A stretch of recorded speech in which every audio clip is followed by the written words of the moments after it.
The first sound of the day at Hollowmere was the click of a latch. It was not a human sound. It was the sound of Malachi, the butler placing the morning tray on the dumbwaiter panel, locking it, and sending it up to the Duke's private wing. The second sound was the snick of the panel opening in the dressing room. He was already awake. He was always awake before the 6 a.m. click. His life was measured in this silence, in the spaces between the sounds. The tick of the grandfather clock in the hall, the scrape of a male servant's boot on the marble, the rustle of his own turning page. Hollowmere was a fortress built of this silence. It was vast, cold, and meticulously, aggressively clean. The air was thin, sterile, carrying no scent but beeswax, old leather, and the sharp medicinal tang of eucalyptus that Malachi was instructed to use for the polish. He rose from the bed, the air cold on his bare skin. He did not feel it. He moved to the washstand, plunging his face into the basin of icy water. It was a shock, a daily reminder that he was alive. He stared into the mirror as he dried his face. The man in the glass was a construct, a carefully maintained defence. He was Amos Branwell, Duke of Hollowmere. He was 32 years old. His dark hair was cut precisely, severe and unstyled. His features were stark, his jawline smooth and completely clean-shaven. His eyes were a deep, shadowed grey. His armour was laid out on the chaise. Shirt, trousers, waistcoat, jacket, and last the gloves. Always the gloves. Fine black leather for the day. They were the barrier between him and the sickness. The affliction had begun when he was 3. Rooted in the cruel volatility of his mother, he didn't remember her face. He only remembered the fragments, thick and dark as molasses. He was 3, the drawing room too bright. She was a mountain of silk and the smell of violets. He only remembered her hand, her fingers digging into his arm like claws. The hiss of her voice. "You are a sickness. You make me ill. I cannot bear the sight of you." She shoved him. He remembered the sharp edge of the table against his head. The explosion of pain. And the darkness as he fell. The smell of her violets suffocating him. This lie became his life. For 4 long years, every woman who approached him, a nanny, a maid, and his mother who triggered it all, triggered the sickness. It was the only protection because whenever the symptoms returned, the breathlessness, the nausea, the world always went black. It was not until he was 7 that his father finally implemented the isolation, enforcing the total male quarantine. He walked to his desk and picked up the small silver case. Inside, a linen handkerchief, damp with the stinging scent of camphor. He pressed it to his nose, breathing deep. The medicinal burn was his anchor. It was the antidote to the phantom violets. He was safe. He was in his study. He was alone. His world was male. Malachi, his butler, ran Hollowmere with the precision of a drill sergeant. His valet, his footman, his grooms, his estate manager, all men. The essential female staff, such as the laundry maids and the kitchen gardener, lived in comfortable quarters on the far side of the estate, their world entirely segregated from the main house. A separate cleaning schedule was rigorously enforced. His apartments were cleaned, and his bed linen changed only when he was out on his long morning rides. The housemaids tasked with this work were always required to wear heavy linen gloves and were strictly forbidden from wearing any scent. Their sole access to the main house was strictly time-limited, and they were forbidden to enter the central service wing while any of the male staff were present. It sounded like madness. He knew this. But it was the only way he could breathe. The control had held for 25 years. It held until today. The one variable in his life was his grandmother, the Dowager Duchess. She was the only woman he could tolerate. She lived in the East Wing, a house unto itself. He saw her once a week. At 80, her femininity had faded, softened into something neutral. Her skin smelled of old paper and dried herbs. She had never worn perfume. She was safe. He had visited her yesterday. The air in her rooms was stuffy, too warm. She was propped against the pillows, her breath a shallow rattle. He sat in his usual chair, 10 feet from her bed. "Amos," she rasped, her voice like crumpled silk. "Grandmother." "I am dying." He said nothing. It was a fact. They both knew it. "I will not," she continued, her eyes finding his, "die alone in a house full of silent men." A cold dread, separate from the sickness, began to crawl up his spine. You are not alone. I am here. You are here, she agreed, 10 feet away. I need help, Amos. My eyes are failing. I cannot read. I cannot write my letters. I will hire another footman for you. A male secretary. No. Her voice was a whip crack. I want warmth. I want a companion. The air chilled. His gloved hands clenched the armrests. A what? A reader. A young woman to sit with me. Her name is Margaret. She arrives tomorrow. The blood drained from his face. Number? Absolutely not. The phantom scent of violets flooded the room. He felt the grey at the edges of his vision. I forbid it, he managed, the words tight in his throat. His grandmother looked at him. Not with pity, not with anger, with a strange, profound sadness. You may be the Duke, Amos, but you do not rule my deathbed. She will be here. She will stay in this wing. You will never have to see her, but she will be here. She turned her head to the wall. Dismissed. He stood, trembling. He had walked, fled from the room, his body screaming. A violation, a breach, the one safe place, the one neutral person, compromised. And now, tomorrow, was today. He was in his study, a cage of leather and dark wood. He had not been able to read. He had not been able to work. He had only been able to pace, the sound of his own footsteps a maddening rhythm. He checked his watch. 2 p.m. The train was due at 1:30. He was a fool, a weak fool trapped by a window waiting for his executioner. Then he heard it, the crunch of gravel on the drive. A carriage. His heart stopped. He told himself to turn away, to go to the back of the house, to lock himself in. He could not. His feet carried him to the tall window. He pulled the heavy velvet curtain back just an inch. The rain had started, a cold, miserable drizzle. A single carriage, mud-splattered and plain, stopped at the grand entrance. Malachi was already there, a black monolith of disapproval, an umbrella held aloft. The carriage door opens. He didn't know what he expected. A flutter of bright silks, a cloud of perfume he could smell even from here. A simpering, fashionable woman. A figure emerged. She was small. That was his first thought. She wore a simple dark brown wool dress, practical and stark. No hat. Her hair was a plain dark colour, pulled back in a severe bun. She carried a single battered case. She was not a presence. She was an absence. She looked like a sparrow. Malachi said something, his face rigid. She just nodded, looking up at the oppressive Gothic bulk of Hollowmere.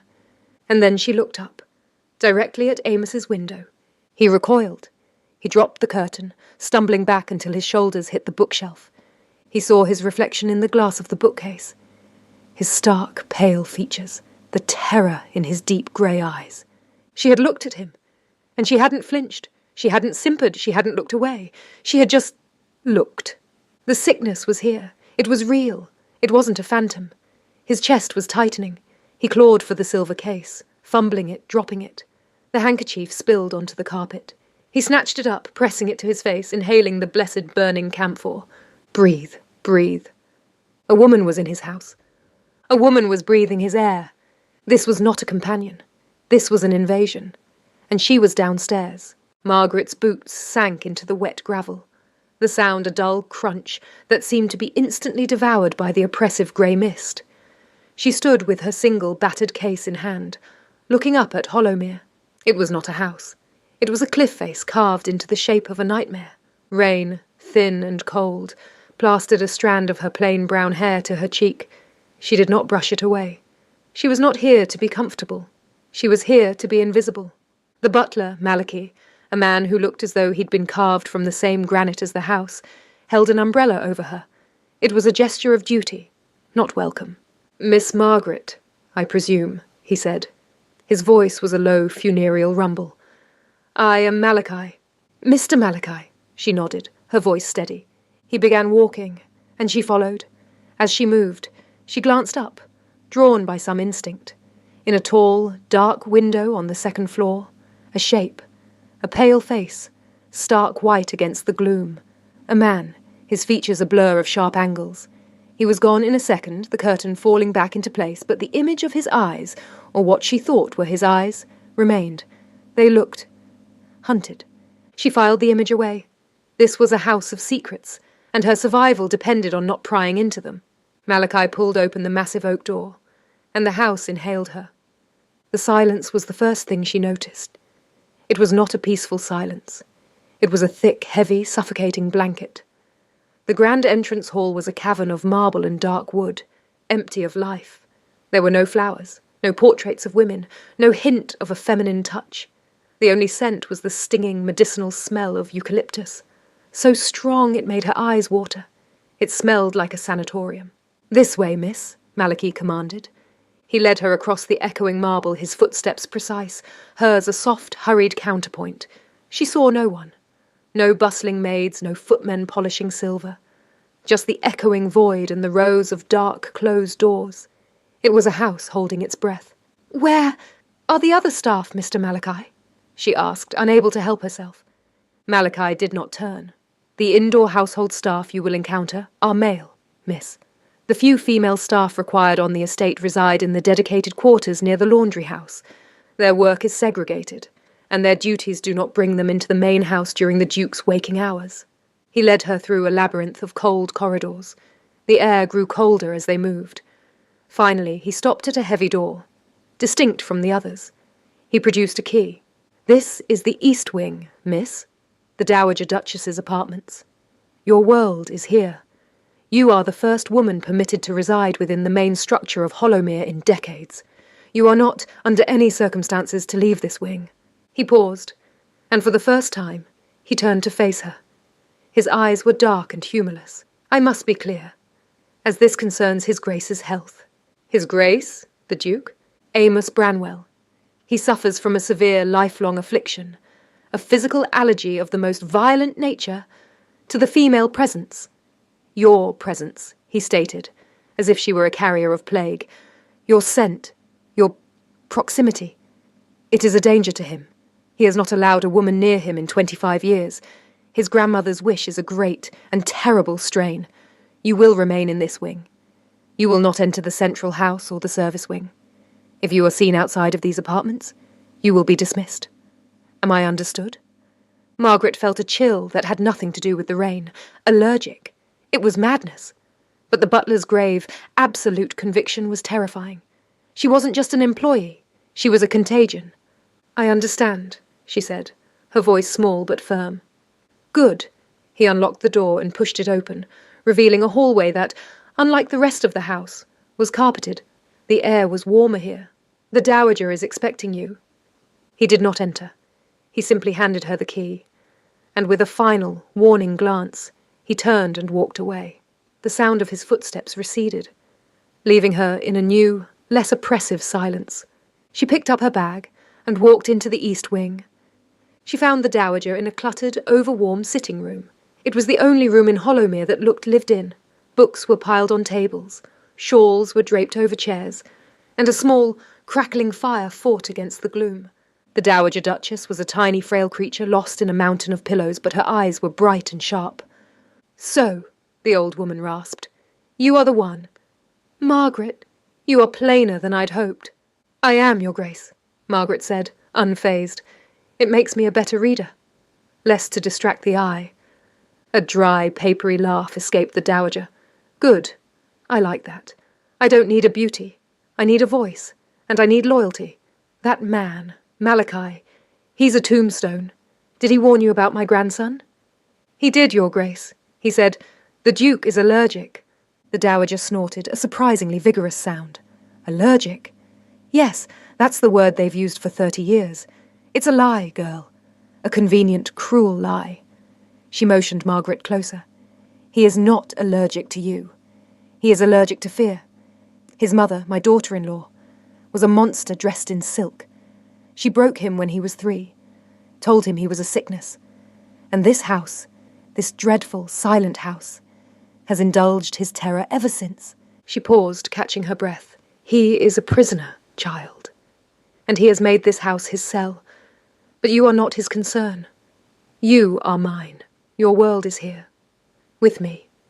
Do you understand?" "Yes, Your Grace," Margaret said, her heart aching for the pale, hunted face in the window. "Good. Now. My eyes are tired. On the table. The mill on the floss. Start at chapter 3. I want to hear your voice. Amos was in his study. The doors locked. He had not left the room since he'd seen her arrive. The panic, which had spiked when she'd looked at him, had receded to a low, agonizing thrum. He had doused his handkerchief in camphor until it was soaking, but the medicinal scent couldn't erase the violation. A woman was in his house. He pulled the bell cord, a violent, angry yank. Minutes later, a solid, respectful knock. "Your Grace?" "Enter, Malachi." The butler entered, closing the door softly behind him. He stood, a black pillar of absolute loyalty. "She is in the East Wing," Amos stated. His voice was rough. "Yes, Your Grace. I have explained the rules. She is not to leave the apartment. The wing is locked.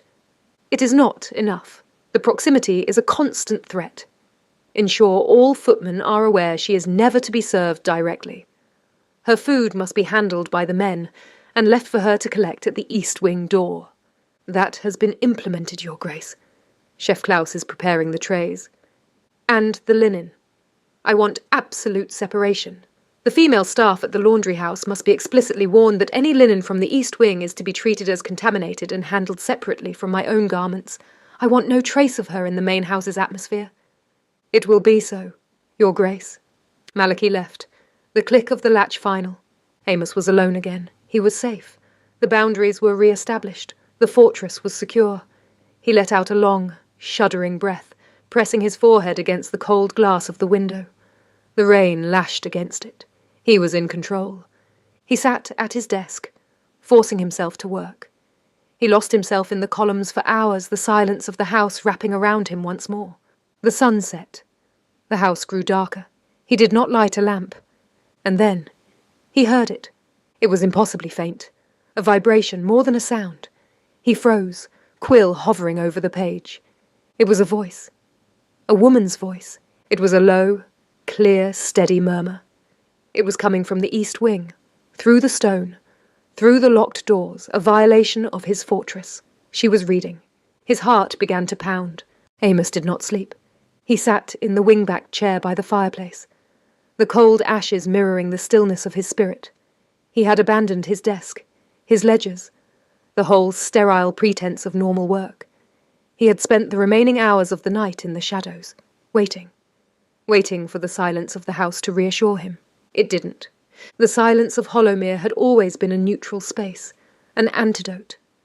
Now it was a profound, suffocating absence. He kept hearing her voice in the cavern of the night, the clear, steady cadence of Margaret's reading, and its sudden cessation had left him agonizingly exposed. He rose when the first sliver of grey light entered the room. He felt raw, stripped of his usual defensive shell. He was 32, a man who controlled the economy of a county, yet his entire state of being was dictated by the unseen presence of a small, quiet woman 20 yards away. He needed to move. He needed to re-establish the boundaries Malachi had so diligently locked. He dressed with his customary ritualistic care, the perfectly tailored tweed, the stiff collar, the essential black kidskin gloves. But this morning, the ritual brought no comfort. His hands, cased in leather, still felt the tremor beneath. He walked swiftly to the gallery door that connected to the east wing. He placed his gloved hand flat against the oak, exactly where he had stood hours earlier. It was cold, silent, and locked. The fortress was secure, but his mind was no longer secure. It was buzzing with a terrible question. Why did you listen? He should have fled. He should have taken a carriage to the London club he maintained, escaping the infection. Instead, he had stayed. He had invited the sickness into his mind through the simple, honest delivery of a fictional tragedy. Amos walked toward the kitchen wing, an area of the main house he rarely entered, but one where Malachi, the butler, was guaranteed to be. The kitchen was, by necessity, a warm, bustling place, strictly segregated. His head chef, a large, taciturn German man named Klaus, ran the kitchen with the same male precision that Malachi ran the house. He found Malachi by the high pantry doors, checking the morning provisions ledger. The butler wore his customary expression of rigid disapproval. "Malachi," Amos said, his voice clipped and quiet. "Your Grace, a good morning." "It is not. I did not sleep. The arrangement is untenable." Malachi lowered the ledger. The woman, Margaret, has not left the East Wing. I personally ensured the new locks were affixed. She is entirely confined to the Dowager's apartments. The proximity is the issue, Amos said, pacing the length of the pantry. The sound. It penetrates the stone. I require absolute silence. I shall inform her, Malachi said, his voice hardening slightly. Though, respectfully, Your Grace, she is employed to read to the Dowager. Amos stopped pacing. He looked past Malachi, his gaze resting on the tall, wooden service elevator. Then the reading will cease after 6 in the evening, and before noon, she is a companion, not a broadcast. I want a schedule. Her movements, her routine. Everything must be known. A schedule will be obtained, Your Grace. And the tray. Amos nodded toward the service counter, where a single covered tray sat, awaiting delivery to the East Wing. The food prepared for her? Is the kitchen staff purely male? Yes, Your Grace.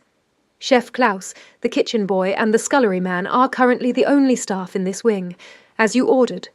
The female estate staff are in their proper quarters. Good. And her linens. Do not allow them to be mixed with mine. I want them handled entirely by the staff at the laundry house. The quarters are separate for a reason. I want no trace of her in the main house's atmosphere. Understood, Your Grace. The laundry house staff are strictly instructed not to approach the main structure.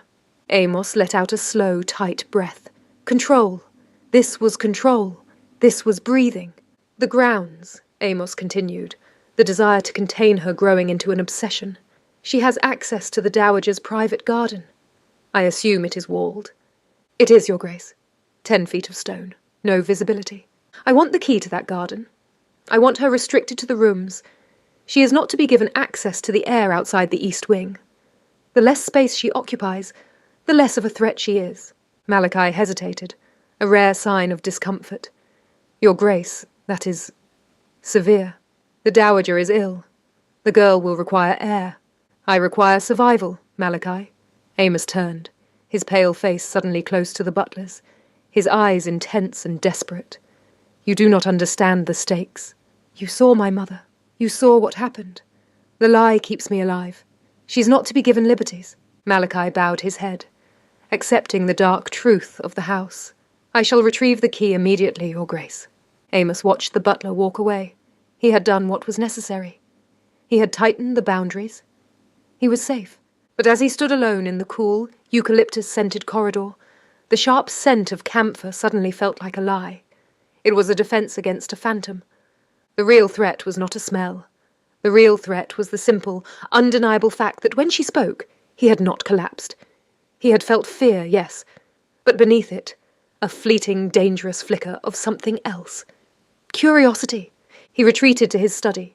He sat at his desk, and his eyes, instead of fixing on his ledger, fixed on the thick oak door across the hall, the door to the East Wing. He wondered if she was awake. He wondered if she was reading. He wondered if he could risk a few stolen words, a sound that wouldn't kill him, just to banish the profound, dangerous silence. He picked up a piece of correspondence and placed it over his ledger. His gloved hand trembled, but not with sickness. It trembled with an insidious, agonizing longing for the sound of her voice. The quiet of the house was a lie. Amos felt it pressing on his skin like a shroud. His rigorous schedule, his morning ride, his estate meetings with the factor, his afternoon correspondence, was no longer a source of control, but a series of pointless diversions designed to occupy the hours until Margaret's reading began again. The sickness hadn't gone away. It had simply moved. It had burrowed deep into his chest, transforming from acute panic into chronic longing. His ritual was broken. He still took his morning ride, but his mind wasn't on the crop yields or the draining of the North Marsh. It was on the image of Margaret, locked away in the East Wing, now unable to even breathe the cold, clean air of the garden he'd just forbidden her. Cruel, the thought echoed. Necessary, his psyche hissed back. In the late afternoon he couldn't stay in his study. The silence there was now too potent, too full of the echo of her voice. He started wandering. He didn't wander the sunlit public areas. He haunted the perimeter. He was a sentinel guarding a prison whose door he desperately wanted to open. His chosen observation post was the North Gallery, a long, shadowed passage used only for storage. It ran parallel to the east wing, separated by a 10-foot-thick wall of Tudor stone. Here, the heat from the Dowager's sitting-room fireplace bled slightly through the stone, and the distant, muffled sounds of the east wing were audible. Amos stood rigid in the gloom, his face pale, his deep grey eyes fixed on nothing. He was cloaked in shadow, but the camphor on his handkerchief, clutched and pressed to his gloved hand, was the only evidence of his panic. He spent hours here, waiting for the hour Margaret was permitted to read. Finally, at 5:15, the sound started. It wasn't just a vibration tonight. The acoustics in the gallery were terrible, but if he stood in one precise spot, leaning slightly against the stone, he could catch fragments. There was a fierceness in her soul, a capacity for endurance. He froze. The words pierced the stone and struck him with the brutal honesty of the emotion, going straight to the core of his own hidden emptiness. Endurance. That was his life. Margaret was reading something different, something stronger than the last book. Her voice was unhurried, steady like a small, clear river carving through the dead landscape of Hollowmere. It was gentle, but not yielding. It was what his mother's voice had never been. Safe, he realized, with a shock that made his knees buckle, that he was listening not for the story, but for the proof. Proof that she was not dangerous. He was submitting his body to a slow, agonizing test. Every minute he stood there without collapsing, his belief system suffered a catastrophic, invisible tremor. He needed more data. The words were too disjointed, too easy to rationalize away as his imagination. The following morning, he did not ride. At 8 a.m., Malachi entered the study with the post, finding Amos impeccably dressed, the black gloves already affixed. "Malachi," Amos said, his voice level, "I require you to perform a simple task. Tomorrow morning, before she's awake, you will instruct the footman to move the tapestry on the east wall of the north gallery. I wish to inspect the integrity of the stone." Malachi, ever the pillar, only raised a single eyebrow. "The integrity, Your Grace." "The structure, Malachi." "There are rumours of dry rot. I require access to the wall." "Very good, Your Grace." Amos knew the lie was ridiculous. The stone was 10 feet thick, but he also knew Malachi understood the real purpose. The wall bordered the east wing. The next day, Malachi reported success. "The tapestry is rolled and secured, Your Grace. The stone is exposed." Amos did not go to the gallery immediately. He waited until the afternoon, enduring the suffocating silence of his study, letting the tension build. He had to earn this. He had to be desperate enough to believe his recklessness. He finally went when the shadows were long. The north gallery was darker now without the heavy fabric. The cold stone of the east wall was raw and rough. He walked the length of it, pretending to inspect the granite, but he found what he was truly looking for. A small, almost imperceptible crack. It was a hairline fracture that ran vertically near the ceiling, likely an ancient settlement line. He stood before it. The stone here was thinner, the connection to the east wing almost direct. He pressed his face close to the rock, the cool stone a contrast to the heat radiating from his own panic. And then he heard it. The soft click of a teacup, the rustle of a page, and her breath, the faint, steady sound of Margaret breathing. He pressed closer, shutting his eyes, desperate to isolate the sound from the threat.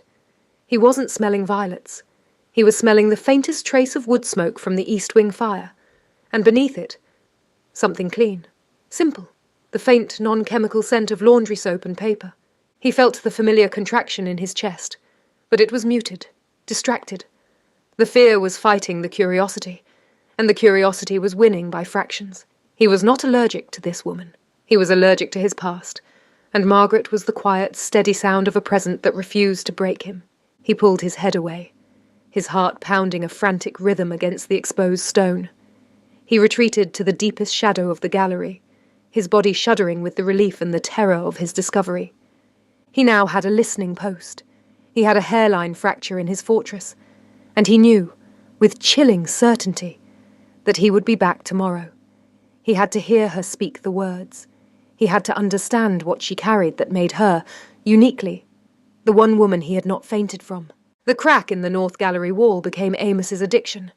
It was a pinprick through the thick veil of his isolation, and he returned to it every evening like a starving man to a hidden pantry. He developed a new ritual. After sending Malachi to lock up the main house at 10, he would exchange his tweed jacket for a heavy, dark dressing gown. He would check the silver case, ensuring the camphor was fresh, not because he truly expected it to ward off the sickness, but because the sharp, chemical scent was the last tether to his old life of control. He would then walk the silent, shadowed halls to the gallery. The tapestry remained rolled up, exposing the cold, rough stone. He learned the exact position. His body angled just so, his ear pressed to the fine vertical fracture. That offered the clearest transmission. He was no longer eavesdropping. He was covertly observing her emotional life through her voice, seeking that essential, unthreatening cleanliness. On the third evening, Margaret was reading poetry to the dowager. The words drifted through the stone, clear and sudden. I'll love thee, to the depth and breadth and height my soul can reach, when feeling out of sight, for the ends of being and ideal grace. Amos jerked his head back from the wall, his heart slamming against his ribs. Love. The word was a violent intrusion. It was the feminine promise, the feminine trap. The air in the gallery thinned instantly. His chest seized, the familiar ice closing around his lungs. The old fear was back, sharp and potent. He pressed the handkerchief hard against his mouth, trying to choke on the camphor instead of the panic. This is it. The lie is over. Faint. Submit. He braced against the stone, trembling, waiting for the grey descent. But the Dowager Duchess saved him. Her dry, papery voice followed Margaret's immediately, completely devoid of emotion. Nonsense, girl. Elizabeth Barrett Browning was a dreadful sentimentalist. Read me the part where she writes about the house accounts. Margaret gave a small, quiet laugh. It wasn't hysterical or cloying. It was simply amused, steady, and utterly safe. Very well, Your Grace, Margaret replied. Her voice shifted to a brisk, practical tone. The expenses for tallow and coal far exceed the budget set forth by the factor last quarter. The tension in Amos's chest broke. He didn't faint. The threat had been intercepted, not by camphor or control, but by the grounded, practical reality of the woman herself. Margaret carried the weight of the extravagant poetry, but she undercut it instantly with the dry utility of numbers. She was a balance, an unexpected counterforce. He realized his fear wasn't of women. It was of emotional volatility. It was of the overwhelming, destructive sentimentality that his mother had used as a weapon before striking him down. Margaret, with her quiet strength and invisible language, was emotionally steady. This distinction became his lifeline. Over the next week, Amos's schedule shifted to accommodate his new addiction. He took his ride earlier, dismissed his valet promptly, and sat through his estate meetings distracted, counting the hours. He learned her rhythm. 11 a.m. Margaret dictates letters for the dowager. Amos learns her handwriting is precise, her language formal and clear. 2 p.m. She often reads history or biography, accounts of women who were powerful, quiet, and endured hardship. He learns about Queen Victoria's isolation and the stoic resilience of Arctic explorers. 5 p.m. The fiction hour. This is the most dangerous time, when her voice rises and falls with high stakes and deep emotion. But because he now understands the underlying quiet resilience of her presence, he can tolerate the emotion of the fictional world. His reliance on the camphor faded. He still carried the handkerchief, but it remained tucked away. His defense mechanism was no longer chemical. It was Margaret's voice. His trembling became less violent, but the longing intensified. It was a hunger to bridge the distance, not with touch, but with recognition. He wanted her to know that someone else saw the endurance she was reading about, that someone else knew the pain of the isolation she was gently easing for his grandmother. He started testing the boundaries in small, covert ways that only the highly disciplined Malachi would notice. Malachi, Amos requested one morning, standing in the cold hall, I find the eucalyptus polish too harsh. Have the maid, the one who cleans my room, use plain beeswax on the floors. Malachi's face remained impassive. As you wish, Your Grace. The staff from the laundry house will be informed. The next day, Amos entered his study. The eucalyptus was gone. The beeswax was subtle, rich. The air was softer, gentler. He felt a small, terrifying spike of pleasure. He had subtly altered his environment in a way a woman typically would, And he hadn't collapsed. A few days later, Malachi placed the dowager's luncheon tray on the service counter. Amos was standing close, watching. "Malachi," Amos murmured, his gaze fixed on the tray. "The portions for my grandmother are too small. Instruct the kitchen to increase the sizes. The chef prepares them to the dowager's instruction, Your Grace. Then find an excuse to increase Margaret's portion. She is a working woman. She must be fed." He hated himself for the pretense. He couldn't just tell Malachi to give Margaret more food. He had to hide the instruction behind the dowager's need. He watched Malachi register the order. Not a command for the Duke's comfort, but a concern for the contagion. The butler nodded curtly.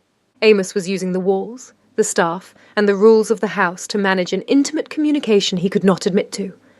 He was slowly, agonizingly, chipping away at the fortress from the inside out.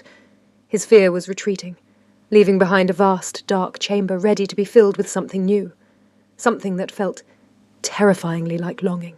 Amos's life had fractured into two distinct realities: the cold, measured world of the Duke of Hollowmere, and the agonizingly intimate world of the pinprick crack in the North Gallery wall. The waiting was the hardest part. He relied on Malachi's rigid schedule to know Margaret's movements. When she took her tea, when she tended to the dowager, when she went to the necessary room, all times he had to meticulously avoid. The most dangerous and most anticipated time was the quiet hour following the dowager's midday nap, around 3 p.m., before the fiction reading began. This was the hour Margaret often spent in silence, mending, writing letters, or simply resting.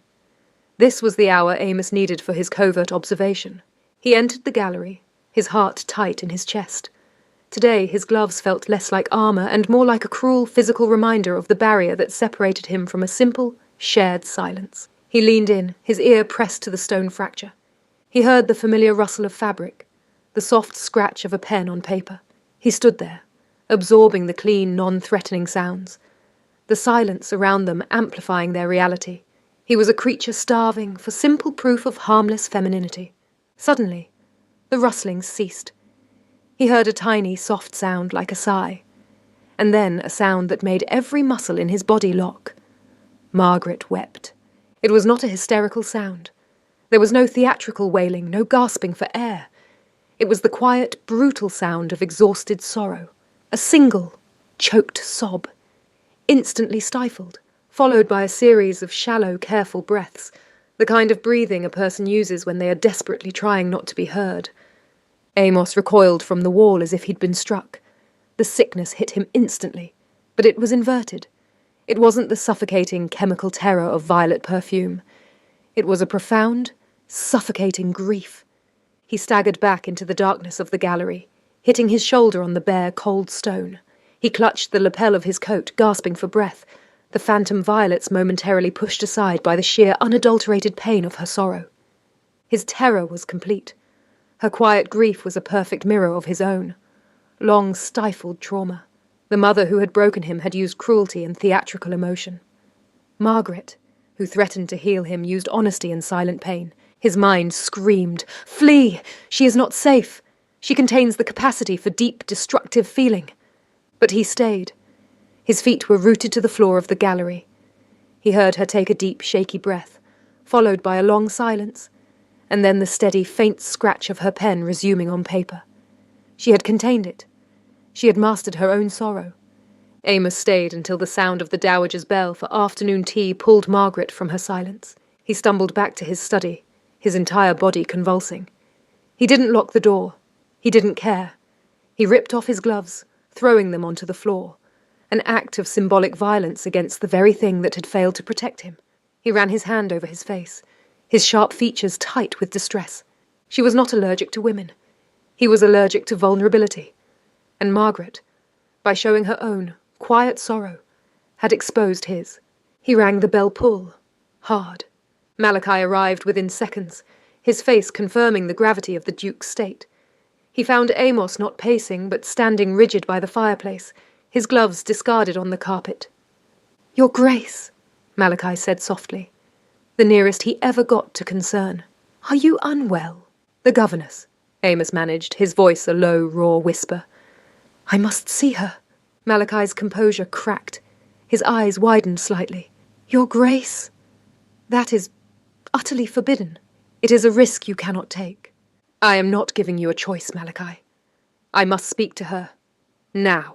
Amos's voice rose, the quiet desperation shaking his rigid control. Tell her the Dowager requires a letter delivered immediately. A matter of urgency. Have her meet me in the library, in 10 minutes. And Malachi, you will stand guard outside the door. If I collapse, you will intervene. But you will not stop her from leaving if she wishes. Malachi swallowed, looking at his master. The cold, controlled Duke, now pale, ungloved and trembling. He saw not a duke, but a desperate man pushing himself off a precipice. Yes, Your Grace. The library. 10 minutes. Malachi left, his footsteps unusually heavy. Amos did not move. He stood, exposed, his hands white-knuckled and bare. The library was a large, neutral room. He could maintain distance, 10 feet, the distance he kept from his grandmother. He looked down at his desk. He snatched up the discarded silver case and his handkerchief, tossing them back into his pocket. He wouldn't rely on camphor. He had to face her with nothing, and he had to see if the sound of her honest pain would kill him, or if the truth she carried, the simple truth of shared, contained sorrow, would finally set him free. Amos was already waiting when Malachi escorted Margaret to the library door. He stood near the fireplace, an imposing figure swallowed by the room's shadows, making the distance between them feel immense. He was ungloved, his hands shoved into the pockets of his dark trousers, a gesture of frightening vulnerability. The lack of his familiar leather armour was an announcement of his distress, a signal that his system was dangerously overloaded. Margaret stepped across the threshold, and Malachi immediately closed the heavy oak door behind her, remaining on guard outside. She stopped 10 feet away from Amos. Instinctively keeping the distance Malachi had warned her was required for his survival. She wore the same plain wool dress, but her face was stark. She had been crying. Her eyes were red-rimmed, her quiet sorrow still a palpable weight in the room. Amos didn't look at her face. He couldn't. He looked at her hands, which were clasped tightly before her. He looked at her chest, watching the steady, shallow rise and fall of her breath. He was testing the air, testing the distance. The sickness was here. It was a wave of cold nausea, the throat constricting, but it was different. It wasn't the panic of the phantom violets. It was a profound, aching confusion. His body couldn't reconcile the terror of his mother's memory with the quiet, unthreatening reality of the woman standing before him. He cleared his throat. "Miss Margaret?" His voice was a raw, strained whisper, lacking all ducal authority. "Your Grace," her voice. The voice he had eavesdropped on for days was low, clear and perfectly steady. It carried the scent of wood smoke and clean linen. Nothing more. "The letter I require is not urgent," Amos confessed, the brutal honesty ripping the words out of him. "I apologize for the deception. I required a conversation and a confined space." She didn't move. She didn't flinch. Her stillness was her strength. "You risked your affliction," she observed, her tone devoid of judgment. Amos nodded curtly. "I understand you have been fully informed of my affliction. The protocol. The necessary precautions that must be taken to ensure your duties can continue without risk to my survival." Margaret looked around the room, which was filled with heavy, masculine tomes. "Mr. Malachi explained your condition. He made it quite clear that I am a resident now in a space where no woman has been permitted to live for 25 years. Then you understand the necessity of your confinement, the absolute necessity of the segregation of the staff, that the male staff must handle all your needs, and that the other women on the estate are protected," Margaret finished quietly. Mr. Malachi explained that the female staff's quarters are separate and comfortable, and that their movements are restricted for your safety, not as punishment for theirs. It is a house built on rules to survive a profound psychological fear. Her interpretation, stripped of melodrama, was a relief. She saw the prison, but she understood the prisoner. Amos's shoulders relaxed fractionally. He could not be hated by this woman, not when she spoke of his isolation with such clear-eyed objectivity. He needed the one truth that had unsettled him most. "I heard you weeping this afternoon, Miss Margaret. You were reading one moment, and weeping the next. Quietly. Alone." Margaret's composure wavered, her cheeks flushing. That is an intrusion, Your Grace. It is private. Everything in this house is an intrusion, Miss Margaret, he countered, stepping forward, then instantly halting the motion. The distance between them shrank by a mere foot, but the air crackled. I require to know this. Was that sorrow? Was it the result of cruelty? Was it inflicted by another person, or was it... He struggled for the word, his throat seizing. Was it the result of vulnerability? Of exhaustion? Margaret asked, interpreting the gap in his breath. She gave a small, weary smile. It was the latter, Your Grace. A quiet recognition of my own circumstances and the long hours. A momentary lapse of courage. Nothing more. Amos felt the familiar tightening of his chest, but this time the confusion was acute. The sickness was a lie. Her quiet, contained honesty wasn't killing him. It was doing the opposite. It was challenging the core of his trauma. That honest female emotion is inherently violent. He felt a terrifying, powerful jolt of non-sickened emotion. It was not attraction, but a recognition. My mother, Amos whispered, the admission forcing itself through the distance. When she cast me out, she hissed that I was a sickness that made her ill. Her cruelty was spectacular, loud, all perfume and fury. He looked directly at Margaret's face for the first time. His deep grey eyes, usually cold and shuttered, were wide with desperate need. You, he stated, his voice now regaining power but filled with agony. You carry no perfume. You are quiet, and when you hurt, you contain it. Why am I not fainting, Miss Margaret? Why is your sorrow not killing me? The question hung between them, the raw, central mystery of his life exposed in the hushed library. Margaret did not answer with a soft, romantic platitude. She answered with the straightforward, everyday language of someone who had survived her own trials. Because, Your Grace, she said simply, her tone intimate and raw, I am not pretending, and I do not think your affliction is an allergy, but a wound. And honesty does not infect a wound. It tends to it. Amos felt a powerful, convulsive shiver run through his body. He wasn't trembling from fear. He was trembling because she had, with brutal honesty, named the unnameable truth of his life. The library meeting had achieved two devastating things. It broke the illusion of the sickness, and it exposed a shared wound. Margaret had seen his fear, and he had seen her sorrow. There was no going back to surveillance through a stone wall. The day after their encounter, Amos did not leave his study. He sat at his large oak desk, his papers untouched. His hands were still bare, the black gloves lying in a heap in the corner. A discarded life. He felt nauseous, but not from violets. He felt sick from the vast, terrifying possibility Margaret had introduced, that he wasn't diseased, but merely broken. He spent the morning rewriting the household rules. They were no longer about quarantine. They were about controlled proximity. He rang for Malachi. The butler entered, his face grave and expecting disaster. Malachi, Amos said, leaning forward, his voice low and conspiratorial. The regimen is changing. The East Wing confinement is too harsh. It is impeding the dowager's recovery. The physician mentioned fresh air. Malachi's face tightened. Your Grace, you forbade the garden key yourself. I am aware. The ban is lifted. Margaret may now use the dowager's walled garden for 1 hour, daily, between 2 p.m. and 3 p.m. This is non-negotiable. Amos fixed the butler with a hard stare. However, you will ensure the entire household is notified. Every footman, every groom, every man on the grounds must be made aware that the west side of the manor is strictly off-limits during that hour. Any man who approaches the garden wall will be instantly dismissed.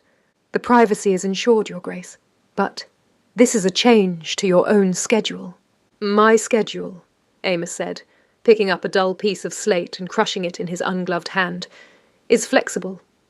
Inform the kitchen to provide Margaret with a glass of lemonade during that time. She needs sustenance.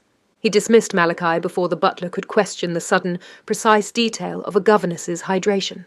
He was using the immense bureaucratic system of Hollowmere to manufacture an experience for Margaret, an act of covert care that his trauma would never allow him to offer directly. His own plan was meticulously cruel to himself. The following day, at 1:45 p.m., Amos left his study and walked the perimeter of the house, not as a sentinel, but as a predator. He did not go to the North Gallery. He went to the conservatory. The conservatory was a long, humid glass house filled with ferns and tropical foliage, built against the west wall of the main structure. One section of its roof looked directly down onto the dowager's walled garden. Amos entered the steamy air. The smell of rich, damp earth and unfamiliar tropical flowers was thick and suffocating. It was a sensory assault. He gripped a stone bench, bracing for collapse, but forced himself to endure the humidity and the alien scents. He was punishing the sickness, forcing it to confront new non-violent triggers. He walked to the far end. There, concealed among a stand of tall, dark ferns, was a small, high window overlooking the garden below. He found a place to stand, where he was completely obscured by the leaves and the glare of the glass. At 2 p.m., the heavy wooden door leading into the garden below opened. Margaret stepped out. She looked small in the vast grey square of the garden.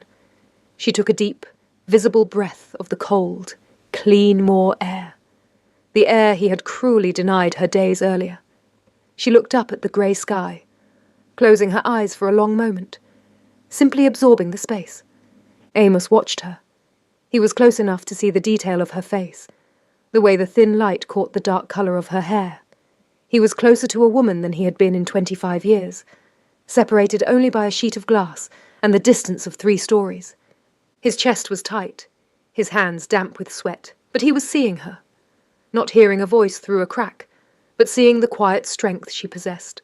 A moment later, a footman, a young, nervous lad, appeared at the garden door, placing a tray with a glass of lemonade on a small stone table. He retreated instantly, slamming the door. Margaret didn't look at the lemonade. She walked to a worn stone bench and sat down. She reached into the pocket of her dress and pulled out a small, leather-bound volume. She began to read to herself. Amos felt the familiar, agonizing curiosity return. But it was sharper now, laced with a dangerous yearning. He didn't want the words of the book. He wanted her to look up. As if she felt the weight of his hidden gaze, Margaret stopped reading. She slowly lifted her head and scanned the sky, and then she scanned the house. She paused, her eyes passing over the reflective glass of the conservatory roof where Amos was hidden. She couldn't possibly see him, obscured as he was by the ferns and the glare. But she smiled. It was a tiny, private, knowing smile. A ghost of recognition. It wasn't a smile of flirtation or invitation, but a gentle acknowledgement of the complex, agonizing situation they were both in. She had accepted his forced distance and his covert attempts at care. She understood the language of his wound. He saw the smile. And in that moment, the phantom of violets, the spectre of his mother's hiss, vanished completely. The sickness was replaced by a clean, pure shock, a feeling of being understood by the one person he was forbidden to know. He didn't faint. He didn't even tremble. He felt a sudden, powerful, overwhelming rush of blood to his head. A new kind of panic. This wasn't the panic of fear. It was the panic of longing. Amos turned abruptly, stumbling through the humid ferns and back toward the cold, solid walls of the main house. He needed to escape the sheer vulnerability of being seen by a woman's ghost of a smile. He needed to get his armor back on. The shock of Margaret's smile in the garden, and the subsequent rush of feeling, was a seismic event. Amos spent the rest of that day locked in his study. Not in fear of fainting, but in terror of longing. The illness had been simple. Woman equals death. The new reality was infinitely complex. Margaret equals life. But life is a vulnerability that could destroy the fortress entirely. His hands, still bare and exposed, clenched into fists on the desktop. The sickness was gone. He tested it. He pressed his face into the leather of his desk chair, a scent that in the past would have been too neutral, too close to the phantom violets. Nothing. No nausea. No constriction. He could breathe. The allergy was dead. He had killed it by confronting it. Not with chemicals or distance, but with honesty and covert curiosity. But in its place was a vacuum, filled only by the terrifying raw need for Margaret. He knew he had to see her again.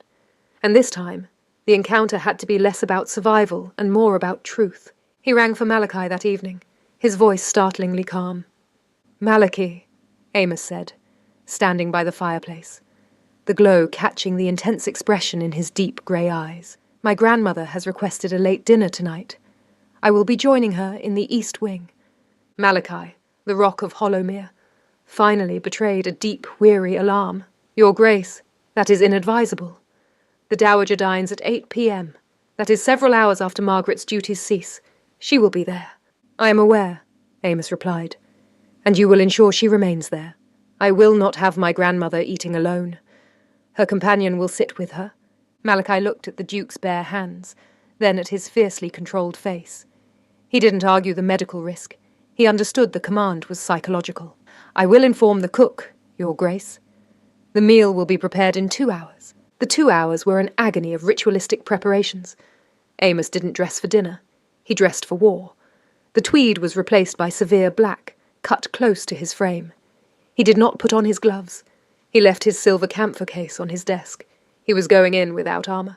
At 8 p.m., Amos walked the long stone gallery, no longer creeping in the shadows. His footsteps echoed, an announcement of his coming. He stopped at the east wing door.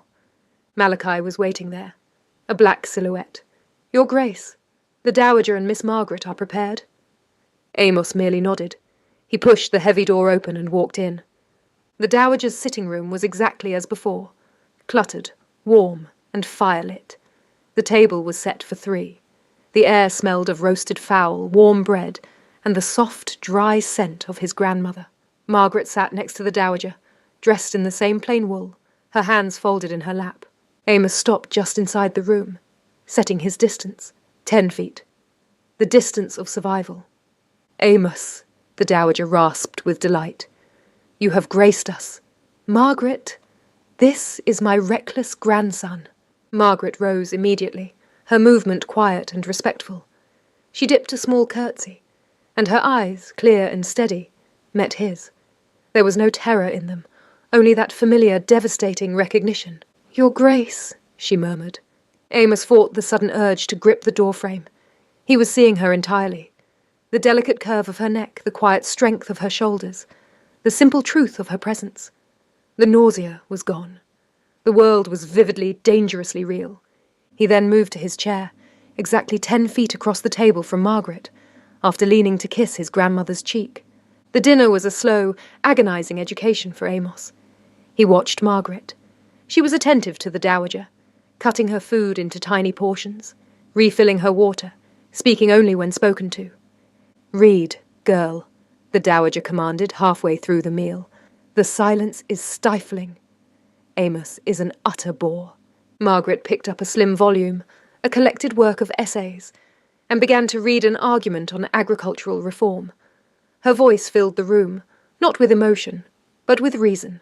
Amos ate sparingly, his eyes fixed on her. He watched the way her mouth formed the words.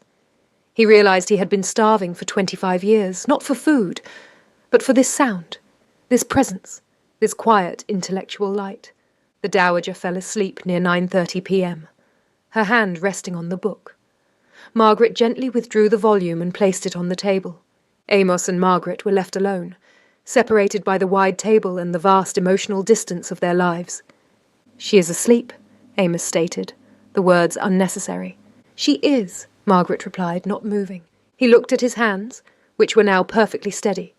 He had spent an hour and a half in close proximity to her, breathing the same air, watching her speak. The lie, Amos said, pushing his plate away. It is entirely dead. I felt no sickness tonight, Miss Margaret. Only a great deal of terror. I told you, Your Grace, Margaret said softly, leaning forward slightly, her voice dropping to a raw, intimate whisper. It was never an allergy. It was a wound, and it has healed because you found the courage to name the pain. No, Amos countered, his eyes blazing with a new, terrifying emotion. It has healed because you are here, and because you are the one woman who did not recoil from or despise my weakness when I exposed it. I am no longer afraid of women, Miss Margaret. I am only afraid of wanting you. The truth, stripped of all artifice, hung in the warm, quiet air. Margaret did not blush or flee. Her eyes widened, meeting his with an equal, terrifying intensity. That, she breathed, her voice barely audible, is a far more dangerous affliction, Your Grace. The confession, I am only afraid of wanting you, hung heavy and real in the firelit silence. The Dowager Duchess slept peacefully between them. the unwitting sentinel to their mutual collapse. Amos did not move. He did not need to. The total absence of the sickness meant his focus was pure. Terrifyingly pure. He saw Margaret across the table, her face illuminated by the soft, warm light, her eyes holding his with that raw, intimate honesty that had undone his life's lie. "That," she repeated, her voice steady, "is a far more dangerous affliction, Your Grace." "Then you understand," Amos managed, the words low and strained. "You understand what this means. 25 years of discipline, of ironclad rules, of a fear that could stop my heart, all undone because you possess the one thing I was raised to believe women did not. Stillness." "I am a companion, Your Grace," Margaret said, her professionalism the only remaining armour either of them wore. "I am here for your grandmother. I am neither a prize nor a cure, and I am entirely dependent upon this position." The invisible language passed between them. "We are both trapped by our circumstances." "And I," Amos countered, pushing his bare hand across the polished oak table, not toward her, but toward the empty, neutral space that separated them, "am the Duke.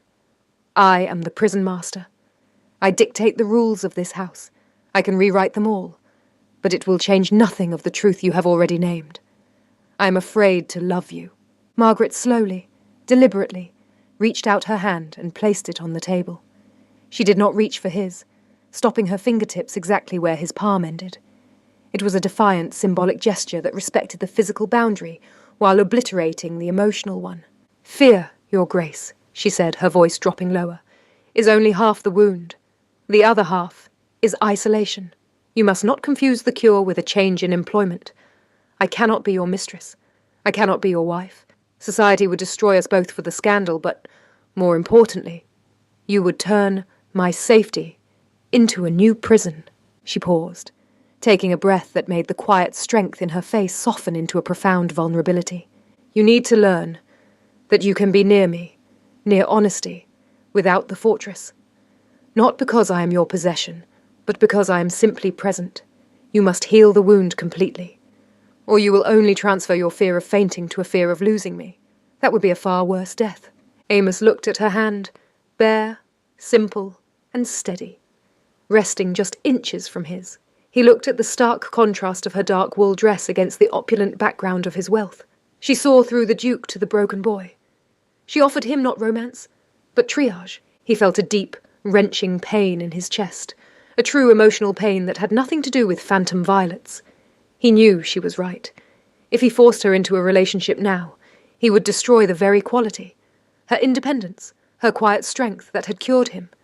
He would cage the sparrow that had taught him to breathe. He slowly, agonizingly, retrieved his hand, sliding it back to the absolute safety of his own lap.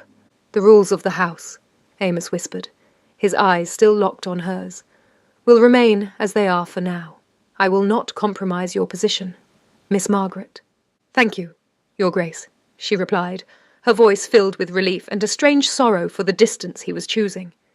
"However," he continued, leaning forward, the raw longing visible in the intense grey of his eyes, "the Dowager is old.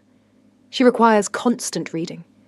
You will take your meals with us, every evening, and you will read to me, not for her, but for me. You will read the strongest, most resilient things you can find. You will read about endurance." Margaret understood the command. It was a request for a slow, agonizing courtship, built only on voice, honesty, and shared space, a path to trust that would finally dismantle the walls of Hollowmere, brick by brick. "I will," she confirmed, meeting his desperate gaze with a promise that was both raw and utterly unwavering. "I will read to you, Duke Amos, every night." Amos watched her as she rose, extinguished the lamps, and gently settled the Dowager for the night. The silence that fell was no longer empty. It was filled with the terrible tension of two people who had found the truth and were now beginning the long, slow, dangerous work of earning the right to love. Amos stood, silent, until the heavy door of the east wing closed. He did not leave immediately. He walked to the mantelpiece in the sitting room and reached high, pulling down a small, tarnished silver key that had hung there, unused, since his mother's time. It was the original key to the east wing garden gate, the one he had taken away from Margaret days earlier. He walked back to the door and gave 3 distinct soft knocks. Margaret opened the door instantly, her eyes wide with question. Amos didn't speak. He simply held out the key, his bare hand steady. Margaret looked at the silver in his palm. It was the key to her small, walled-in freedom. "This," Amos said, his voice quiet, "is not for the garden, Margaret. It is the key to this wing, to residence. You are no longer confined by my fear, but by your own choice. I give you the choice to leave. But if you stay," he paused, his gaze boring into her, "if you stay, you will never be alone again. This key represents a structure that no lie and no sickness will ever violate. This wing is ours." Margaret slowly closed her hand over the key, the cold metal a contrast to the warmth of his palm. She didn't offer a dramatic speech. She just nodded, her eyes shining with quiet strength. "I know," she said simply. "I choose the endurance, Amos." She retreated, closing the door softly. Amos stood in the cold corridor, no longer trembling, no longer reaching for camphor. He was still standing. He was still waiting. And for the first time in his life, the Duke of Hollowmere felt the weight of his future, and he was completely safe.